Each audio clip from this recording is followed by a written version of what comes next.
আসসালামু আলাইকুম রহমতুল্লাহি ওবারাকাতুহু। প্রিয় দিনী ভাই ও বোনেরা, আজ আমরা মসজিদে গিয়ে বা যে কোনো জায়গায় জামাতের সঙ্গে নামাজ পড়তে হলে যে ভুলগুলি আমরা করে থাকি সাধারণত অনেকেরই জানা নেই যে কিভাবে নামাজ পড়তে হয়, কয় রাকাত পাইলাম কয় রাকাত পাইলাম না, বাকিগুলি কিভাবে পড়ব, এই নিয়ম কানুন জানার জন্য এই ভিডিওটা করা।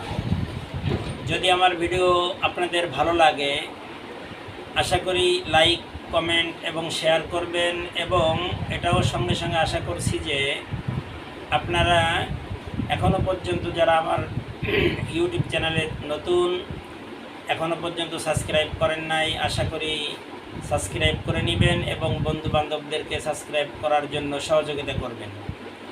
তো চলুন আমরা প্রথমে জানি, আসলে নিয়ম সব একই রকম, 3 রাকাত হোক আর 4 রাকাত হোক, নিয়ম একই রকমেরই। মনে করেন জোহরের 4 রাকাত নামাজ শুরু হয়ে গেছে, আপনি পরে গেছেন, এবং একটা কথা না বললেই নয়, অনেকেই আমরা জামাত ধরার জন্য দৌড় দিই। আসলে এইভাবে দৌড় দিয়ে জামাত ধরার কোনো এখতিয়ার নেই।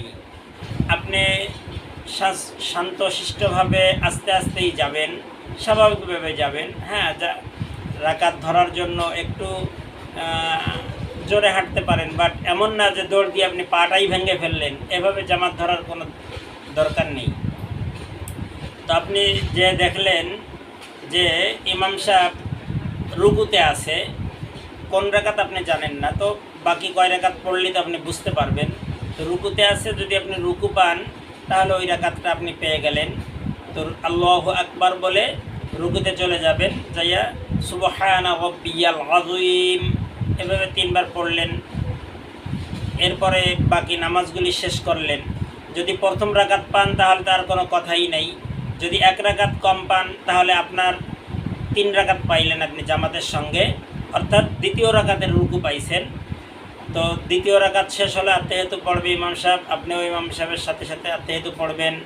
তৃতীয় রাকাত শেষ হবে, চতুর্থ রাকাত শেষ হবে, আত্তাহিয়াতু দুরূদ শরীফ দোয়া মাসুরা পড়ে ইমাম সাহেব যখন সালাম ফিরাবে ডান দিকে, আপনি ডান দিকে সালাম ফিরানোর সঙ্গে সঙ্গে দাঁড়াবেন না, বাম দিকে যখন সালাম আসসালামু আলাইকুম রহমতুল্লাহ বলবে তখন দাঁড়াবেন। কারণ ইমাম সাহেব তো সহসিজদাও দিতে পারে, এই জন্য বাম দিকে সালাম ফিরানোর পরে আপনি কনফার্ম হবেন যে উনি পূর্ণাঙ্গ সালাম ফিরাচ্ছেন।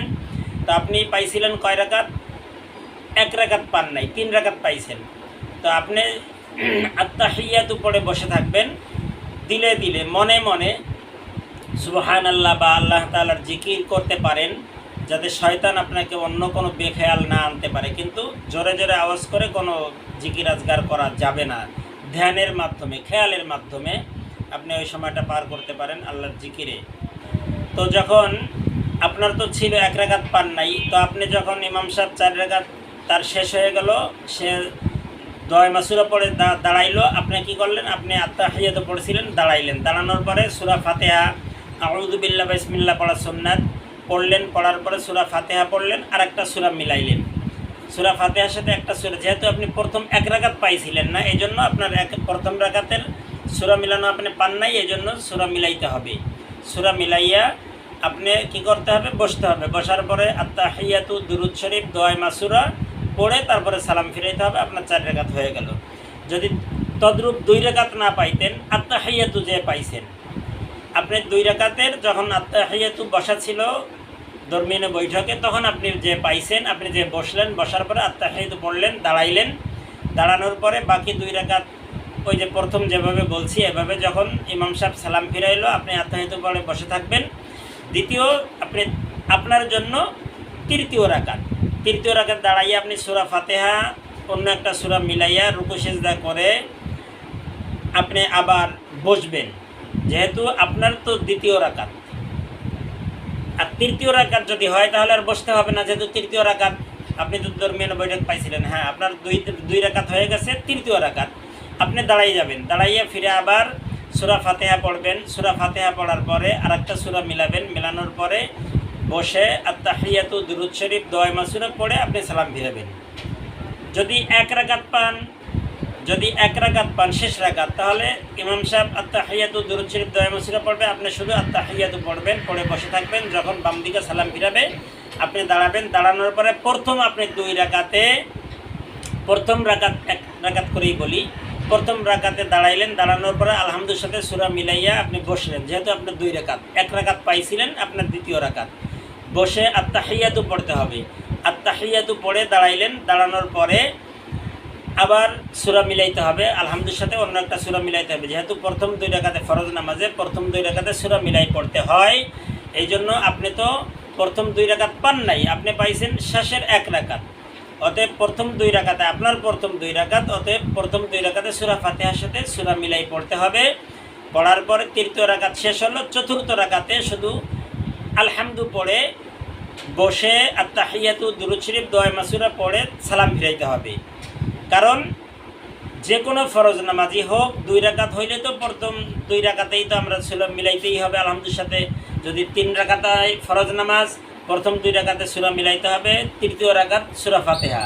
4 রাকাত হইলেও প্রথম 2 রাকাতে সূরা ফাতিহার সাথে প্রথম 2 রাকাতের সাথে সূরা মিলাইতে হবে, আর বাকি 2 রাকাত শুধু ফাতিহা পড়তে হবে। তাহলে আমরা আশা করি, আমার মনে হয় কোনো কিছুই আর বাকি নাই।